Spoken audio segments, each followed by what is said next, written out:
Hello students, good morning. तो आज हम लोग यहाँ पे HTML के बारे में डिस्कस करेंगे। लास्ट क्लास में ऑलरेडी हम लोग ने डिस्कस किया था HTML के बारे में। लास्ट क्लास में शायद हम लोग ने हेड सेक्शन के बारे में और टाइटल सेक्शन, उसके बाद बॉडी सेक्शन के बारे में थोड़ा बहुत डिस्कस किया था। जो बेसिक स्ट्रक्चर है उसके बारे में हम लोग ने लास्ट क्लास में डिस्कस किया था। इस क्लास में हम लोग सीखेंगे टैग्स के बारे में, जो सबसे इम्पोर्टेंट पार्ट है HTML का। उसके बाद यहाँ पे हम लोग एलिमेंट्स के बारे में डिस्कस करेंगे। ठीक है, यहाँ पे दो टाइप का एलिमेंट्स होता है। ठीक है, container element and empty element, उसके बारे में देखेंगे। और यहाँ पे हम लोग इस क्लास में हम लोग हेडिंग के बारे में सीखेंगे कि कैसे एक HTML के पेज में हेडिंग लिखा जाता है। तो उसी के बारे में यहाँ पे डिस्कस करेंगे। तो ठीक है, हम लोग अभी स्टार्ट कर रहे हैं। तो ये हम लोग का पहला स्लाइड है, वर्किंग विद टैग्स। तो टैग्स एक बहुत ही इंपॉर्टेंट एलिमेंट है HTML का। तो विदाउट टैग्स हम लोग कोई भी हम लोग HTML का डॉक्यूमेंट हम लोग लिख नहीं सकते। ठीक है, तो टैग्स क्या है यहाँ पे हम लोग पढ़ लेते हैं थोड़ा पहले। HTML provides a number of formatting options to display text, graphics and links etc. using tags। मतलब HTML में ऐसा बहुत सारा फॉर्मेटिंग ऑप्शंस है, जैसे टेक्स्ट को डिस्प्ले करना, उसके बाद ग्राफिक्स को कुछ ग्राफिक्स डिस्प्ले करना। ठीक है, कुछ फोटोज को ऐड करना। ठीक है, मतलब कुछ भी वीडियोस को अटैच करना। तो ये सब फॉर्मेटिंग ऑप्शंस है। ये हम लोग HTML में हम लोग लिंक कर सकते हैं, उसको ऐड ऐड कर सकते हैं। तो ये जो ऐड होगा, लिंक होगा, ये कैसे होगा? With the help of tags. ठीक है, तो टैग्स का हेल्प से ही मतलब ये पूरा फॉर्मेटिंग का काम होगा HTML में। ठीक है, the text and images which appear in the browser window are written between the body tag। और जो भी हम लोग टैग्स, इमेजेस ये सब लिखेंगे ना, तो ये जो पूरा कंप्लीटली जो भी हम लोग tags, image, already last class में मैंने बोला था, जितना सारा टैग्स लिखेंगे हम लोग, जितना सारा इमेजेस हम लोग इंसर्ट करेंगे, वो हमेशा बॉडी टैग के अंदर में होगा। ये बॉडी भी एक प्रकार का टैग ही है। ठीक है, और ये मतलब यहाँ पे जो टैग दिया हुआ है, ये टैग मतलब कुछ एडिशनल टैग, बट ये बॉडी, उसके बाद हेड, ये सब भी एक टैग ही है। ठीक है, टैग के अंदर में आता है बॉडी टैग। उसके बाद HTML भी खुद खुद खुद खुद भी एक टैग ही है। जैसे हम लोग ऊपर में ऐसे लिखते हैं ना, HTML ऐसे हम लोग लिखते हैं ना ऊपर में ऐसे, HTM देन L, तो ये भी एक टैग ही है। ठीक है, तो HTML बॉडी, टाइटल, ये सब टैग ही है। बट यहाँ पे जो हम लोग स्पेशली डिस्कस करेंगे, जो टैग, जो मतलब उन टैगों के बारे में डिस्कस करेंगे जो टैग्स को यूज करके हम लोग अपना जो वेब पेजेस है उसको मतलब डिजाइन करेंगे। ठीक है, मतलब उसको मतलब डिफरेंट टाइप से उसको डिजाइन करेंगे। ओके, तो HTML is a tag based language that helps in creating web pages। A tag comprises of text enclosed in a angle brackets। Tag जो है वो हमेशा एंगल ब्रैकेट्स के अंदर में होना चाहिए, हमेशा। ठीक है, ये एंगल ब्रैकेट्स के अंदर में होना चाहिए। If we do not use brackets, then the web browser will assume the command as a text। अगर हम लोग ये एंगल ब्रैकेट्स को यूज नहीं करेंगे, अगर कोई हम लोग टैग यूज कर रहे हैं, बट वहां पे हम लोग ने ये एंगल ब्रैकेट्स देना भूल गया, और शायद हम लोग ने पहला एंगल ब्रैकेट दिया बट क्लोज करना भूल गया, तो बीच में जो जब जो भी कुछ लिखेंगे ना, तो एंगल ब्रैकेट्स अगर काम नहीं होगा अच्छे से, तो क्या होगा, वो एज अ टैक्स माना जाएगा। ठीक है, एज अ टैक्स उसको HTML उसको एज अ टैक्स उसको इंक्लूड करेगा। Okay, these tags are also known as elements। ये जो टैग्स है, इसको एलिमेंट्स के नाम से भी जाना जाता है। ठीक है, टैग्स को हम लोग एलिमेंट्स भी बोलते हैं। All the tags have their own attributes and default value. जितना सारा टैग्स है उसका खुद का एक एट्रीब्यूट होता है और उसका खुद का भी वैल्यू होता है। जैसे हम लोग पिक्चर्स को इंसर्ट करेंगे, जैसे बैकग्राउंड देंगे, तो बैकग्राउंड का अलग अलग कलर हो सकता है। ये जो कलर है, ये सब क्या है? कलर क्या है? ये सब एट्रीब्यूट्स है। ठीक है, अब ये कलर का वैल्यू कितना डीप चाहिए, कितना लाइट चाहिए, ठीक है, ये हम लोग अपने वैल्यू हम लोग डिसाइड कर सकते हैं। ऐसा कोई कलर मैंने दे दिया, राइट, लाइक रेड कलर, मैंने अपना बैकग्राउंड को रेड दे दिया। तो अभी कितना रेड देना है, कितना मतलब उसका मतलब पूरा वैल्यूज को हम लोग डिसाइड कर सकते हैं। ठीक है, ऐसे कोई टैक्स मैंने लिखा, अभी टैक्स का साइज कितना चाहिए, अगर बहुत बड़ा चाहिए तो उसका साइज बड़ा करेंगे, मतलब वो वैल्यू के अंदर में आएगा। अगर उसका टैक्स का साइज अगर स्मॉल करना है तो हम लोग उसका जो वैल्यूज है वो वैल्यू थोड़ा स्मॉल लिखेंगे, तो टैक्स का साइज स्मॉल आएगा। अच्छा, ये सब बाद में हम लोग डिस्कस करेंगे, जब भी एग्जाम्पल को हम लोग करेंगे तभी समझ में आ जाएगा, ठीक है। जस्ट एज एन थ्योरी मैंने ये समझा दिया है कि हर एक टैक्स का उसका खुद का एट्रीब्यूट्स एंड उसका खुद का डिफॉल्ट वैल्यू होता है, ठीक है। उस वैल्यूज को हम लोग चेंजेस भी कर सकते हैं। Each tag in HTML follows specific rules and syntax. These tags are not case sensitive. ये जो टैग्स हम लोग लिखेंगे ये टैग्स केस सेंसिटिव नहीं है। केस सेंसिटिव का मतलब हम लोग उसको कैपिटल में भी लिख सकते हैं और हम लोग उसको स्मॉल लेटर्स में भी लिख सकते हैं, तो इसमें कोई प्रॉब्लम नहीं होगा, ठीक है। केस सेंसिटिव नहीं है मतलब कोई भी लेटर्स में हम लोग लिख सकते हैं, या तो उसमें उसको हम लोग कैपिटल या तो स्मॉल, ठीक है। For example tag name, for example ये जो टैग नेम यहाँ पे लिखा हुआ है, टैग नेम ये स्मॉल में लिखा हुआ है एंड यहाँ पे कैपिटल में लिखा हुआ है, तो इसका इन दोनों का जो इफेक्ट है वो सेम ही है, स्मॉल में लिखा और कैपिटल में लिखना, ठीक है, will have the same effect. It is important to note that Internet Explorer does not show the text, but it displays the text written between the text.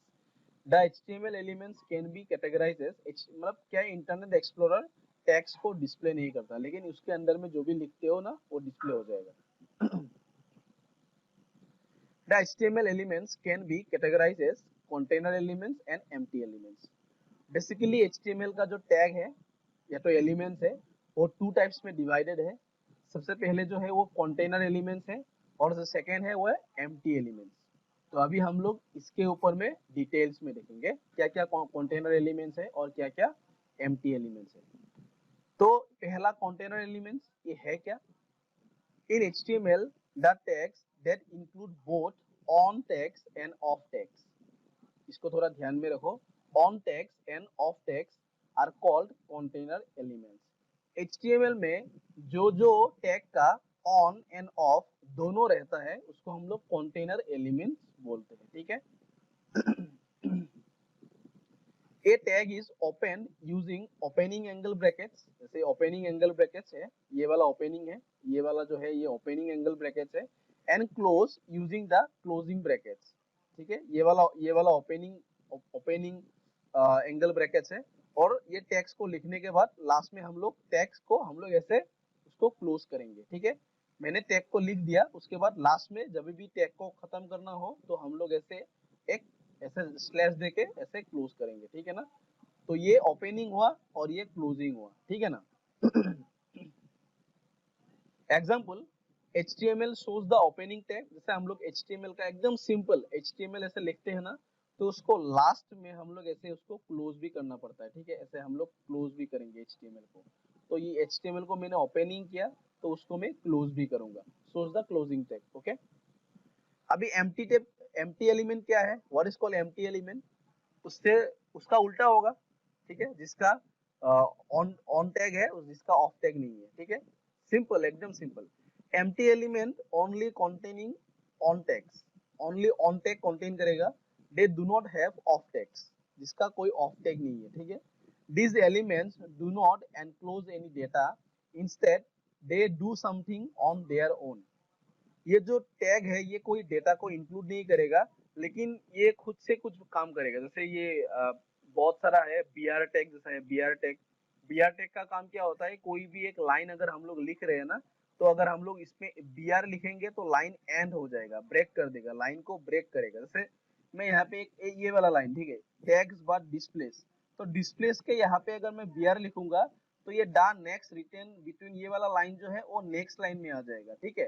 तो यहाँ पे एक यहाँ पे खत्म करके ये वाला लाइन को फिर ये वाला लाइन जो है उसको न्यू लाइन में लेके आएगा। समझ में आया कि नहीं? बीआर टेक का काम क्या होता है कि कोई भी एक लाइन हम लोग लिख रहे हैं ना, तो उसको एक नया लाइन में वो लेके आएगा। BR text breaks the line and display the text from the next line, ठीक है। तो हम लोग डिटेल्स में इसका एग्जांपल्स को देखेंगे तो अच्छे से समझ में आएगा, ठीक है। अभी जस्ट थ्योरी को ऐसे जान लो कि ये इसका काम क्या होता है और ये क्या काम करेगा, ठीक है। अच्छा, यहाँ पे टैग टैग देखो, करेक्ट वे ऐसे यहाँ पे दिया हुआ है कैसे लिखना है, ठीक है, यूजिंग टैग्स कैसे लिखना है उसको। जैसे पहला टैग मैंने यहाँ पे लिखा, जैसे टैग 1 मैंने यहाँ पे लिखा, ठीक है। तो टैग 1 को यहाँ पे लास्ट में क्लोज करना है टैग, ठीक है। पहले लिखा तो वो सबसे लास्ट में क्लोज होगा, ठीक है। तो सेकंड टैग को मैं टैग 2 को मैंने यहाँ पे लिखा तो टैग 2 यहाँ पे क्लोज होगा। ऐसा नहीं होना चाहिए कि टैग 1 को मैंने यहाँ पे लिखा, टैग 2 को लिखा, उसके बाद टैग 1 को पहले क्लोज कर दिया और टैग 2 को बाद में क्लोज कर दिया।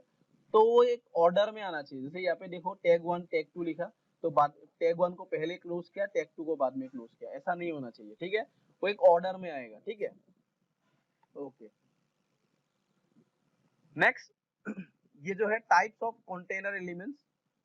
अभी हम लोग कंटेनर एलिमेंट्स का जो जितना सारा टाइप्स है उसके बारे में देखेंगे। सबसे पहले जो है दिस कॉल्ड हेडिंग। हेडिंग एक बहुत ही इंपॉर्टेंट चीज है, जो हम लोग कोई भी वेबसाइट को बनाएंगे तो हेडिंग को यूज करना ही करना है। तो ये एक बहुत ही इंपॉर्टेंट टैग है, ठीक है। तो हेडिंग का मतलब क्या है कि जो भी हेडिंग है उसको मतलब उसको हेडिंग में लिखना। जैसे हम लोग हेडिंग लिखते हैं ना, ऊपर में कोई भी एक टॉपिक लिखते हैं तो उसका हेडिंग हम लोग लिखते हैं, तो उसी के बारे में है। This tag is used to define different heading levels in HTML document. ये जो टैग है, ये टैग को यूज किया जाता है कि डिफरेंट हेडिंग लेवल्स को एचटीएमएल में यूज करने के लिए, ठीक है। It is basically used to emphasise the text. ये बेसिकली टेक्स्ट को एम्फसाइज करने के लिए यूज किया जाता है। जैसे टेक्स्ट को बड़ा करना है या तो उसको छोटा करना है, ठीक है। कितना साइज को तुमको बड़ा करना है, कितना साइज छोटा करना है, तो इसको एम्फसाइज करने के लिए उसको यूज किया जाता है, ठीक है।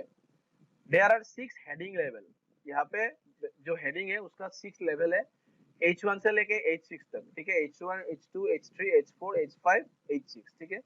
The H1 heading style displays the text in the largest size. H1 में क्या होगा, बहुत बड़ा साइज में आएगा, ठीक है।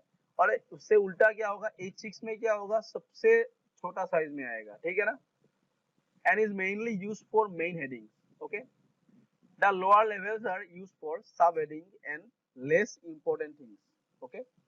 मतलब साइज जितना से H1 होगा थोड़ा सबसे बड़ा होगा, H1 H2 उससे थोड़ा स्मॉल होगा, H3 उससे थोड़ा स्मॉल होगा, ऐसे करते करते H6 जो होगा वो सबसे ज्यादा स्मॉल होगा, ठीक है। These headings tags are written within the body tags of the document। और ऑलरेडी मैंने बोला जितना सारा हम लोग टैग लिखेंगे वो बॉडी टैग के अंदर में ही लिखेंगे, ठीक है। तो यहाँ पे एक एग्जांपल दिया हुआ है HTML। उसके बाद HTML को मैंने लिखा, उसके बाद हेड लिखा, टाइटल लिखा यूजिंग हेडिंग स्टाइल। मैंने एक टाइटल दिया, टाइटल का नाम ही है यूजिंग हेडिंग स्टाइल, तो हेडिंग स्टाइल को यूज करेंगे। टाइटल यहाँ पे मैंने क्लोज किया, उसके बाद हेड को मैंने यहाँ पे क्लोज किया, उसके बाद बॉडी को मैंने यहाँ पे स्टार्ट किया। अभी बॉडी के अंदर हम लोग को जो भी लिखना है बॉडी के अंदर में लिखेंगे। तो यहाँ पे H1 हेडिंग को स्टार्ट किया, देखना अच्छे से, H1 हेडिंग को स्टार्ट किया तो यहाँ पे एक लाइन लिखा, keeps learning solutions private limited. उसके बाद H1, ये H1 ऐसे लिखा, तो उसके बाद H1 को यहाँ पे क्लोज किया, ठीक है ना। देन H2 को यहाँ पे लिखा, then keeps learning solutions private limited फिर से लिखा, H2 को फिर से यहाँ पे क्लोज किया। देन H3 को लिखा, फिर से H3 को क्लोज किया, H4 को लिखा, फिर से क्लोज किया, H5 को लिखा, फिर से क्लोज किया, H6 को लिखा, फिर से क्लोज किया, ठीक है। लास्ट में बॉडी को यहाँ पे क्लोज करना पड़ेगा, बॉडी को यहाँ पे क्लोज किया, उसके बाद लास्ट में HTML को क्लोज किया, ठीक है। तो चलिए अभी इसका प्रैक्टिकल हम लोग देख लेते हैं। अच्छा यहाँ पे इसका कैसा आएगा, इसका कैसे आएगा मैं दिखा दूंगा प्रैक्टिकल। प्रैक्टिकल हम लोग देख लेते हैं प्रैक्टिकल कैसे होगा, ठीक है।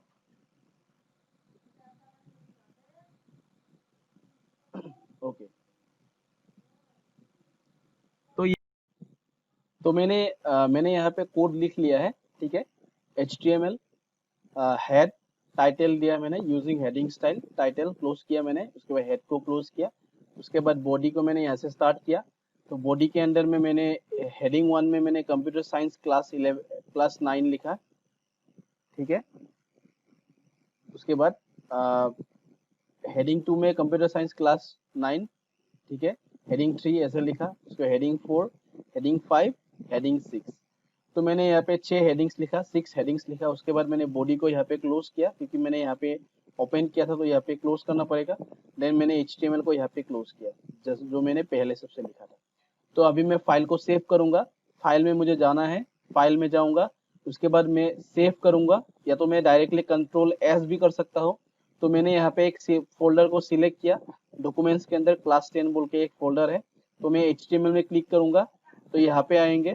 तो यहाँ पे मैं कुछ नाम दूंगा, यहाँ पे कोई भी एक नाम, लाइक HEADING, हेडिंग। मैंने मैंने यहाँ पे हेड बोल के लिख दिया, HEAD, ठीक है, HEAD,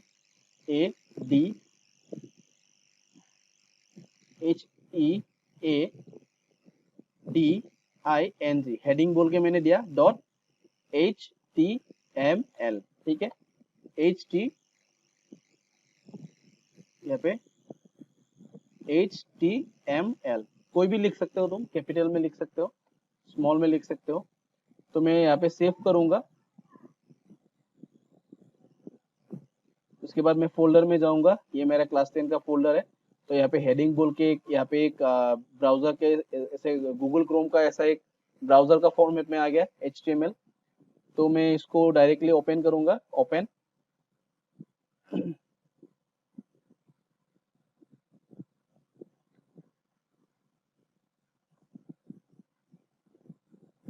तो ये अभी ओपन हो रहा है। तो देखो यहाँ पे जो मेरा टाइटल था, उस टाइटल का नाम क्या था, यूजिंग हेडिंग स्टाइल्स, वो ऊपर में आ गया टाइटल, ठीक है। नेक्स्ट ये मेरा H1 है, हेडिंग स्टाइल 1। उसके बाद ये मेरा हेडिंग स्टाइल 2 है, ये मेरा हेडिंग स्टाइल 3 है, हेडिंग स्टाइल 4, 5 एंड 6। तो 6 में, हेडिंग 1 में क्या होगा, सबसे बड़ा बड़ा करके आएगा, ठीक है, सबसे लार्ज होगा। और हेडिंग 6 में क्या होगा, सबसे स्मॉल होगा, ठीक है। तो आज के लिए इतना ही। नेक्स्ट क्लास में हम लोग जो पैराग्राफ है, सेंटर है, उसके बारे में सीखेंगे, ठीक है। तो अगर कुछ प्रॉब्लम है, अगर कुछ कुछ समझ में नहीं आया, तो मुझे यहाँ पे फोन में मैसेज कर सकते हो, या तो मुझे व्हाट्सएप में मैसेज कर सकते हो, ठीक है। तो आज के लिए इतना ही। Thank you all of you, have a nice day.